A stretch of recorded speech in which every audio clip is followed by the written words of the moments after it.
untuk tetap mengesahkan RUU tersebut di tengah gelombang kecaman masyarakat tidak bisa lepas dari keuntungan yang bakal diperoleh pihak korporasi dan menyengsarakan kaum pekerja. Semestinya, jika syariat Islam ditegakkan dalam bingkai khilafah,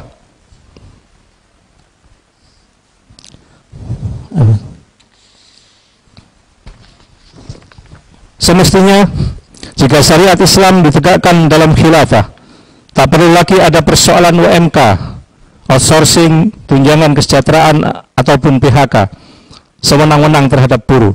Buruh dan pengusaha sama-sama diuntungkan tanpa regulasi zalim yang hanya menguntungkan kapitalis, terlebih investor asing.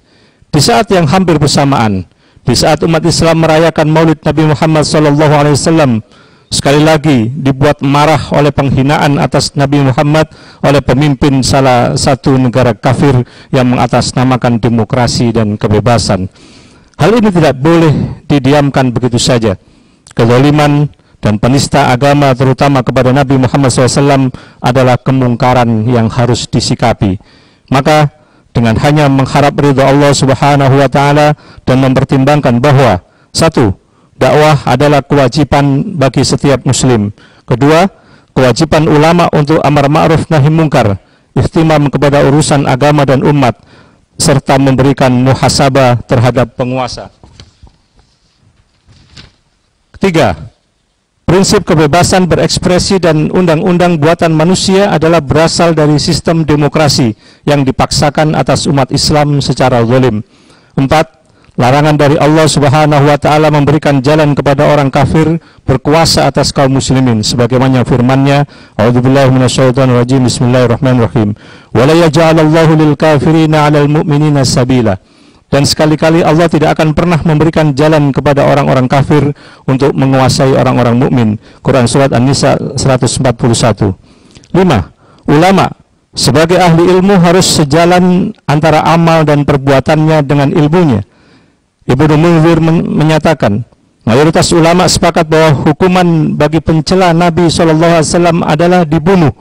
Di antara yang berpendapat demikian adalah Malik, Al-Lais, Ahmad, Ishaq, dan ini juga merupakan pendapat mazhab Syafi'i. 6.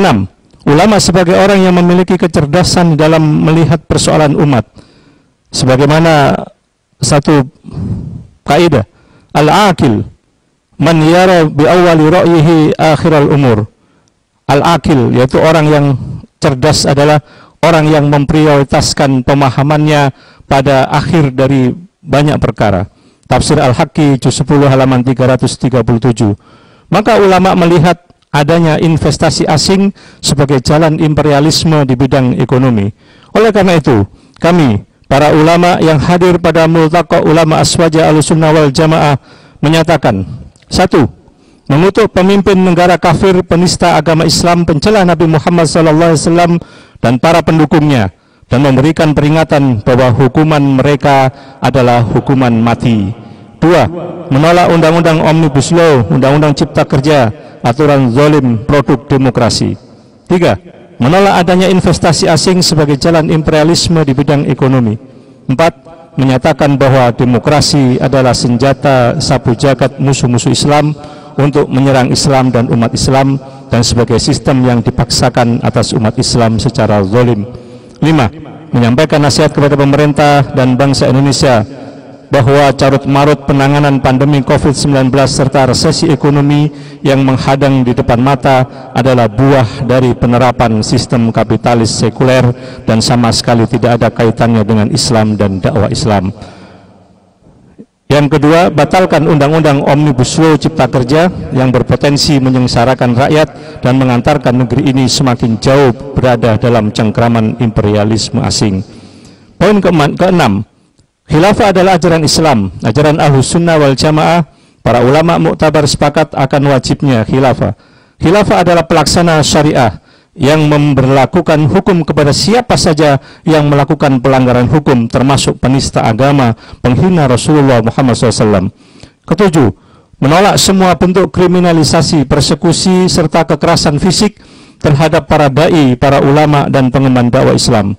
8. menyuruh kepada seluruh umat Islam khususnya para ulama untuk terus-menerus berdakwah di jalan Allah, mengajak kepada kebaikan demi tegaknya syariat Islam dalam seluruh aspek kehidupan di bawah naungan Al-Khilafah Rasyidah ala minhaji nubuwah. Wa man nasru ila min indillahi azza wa jalla wa kafa billahi wakila wa kafa billahi syahida. Kami para ulama aswaja dalam acara Multaqo Ulama Nasional pada Jakarta 21 Rabiul Awal 1442 Hijriah atau bertepatan dengan 7 November 2020 Masehi. Demikian yang pernyataan yang bisa kami sampaikan. Wabillahi wal hidayah. Wassalamualaikum warahmatullahi wabarakatuh. Takbir. Baik para ulama, jazakumullah khairan ahsanal jaza kepada alim dan pada ulama sekalian.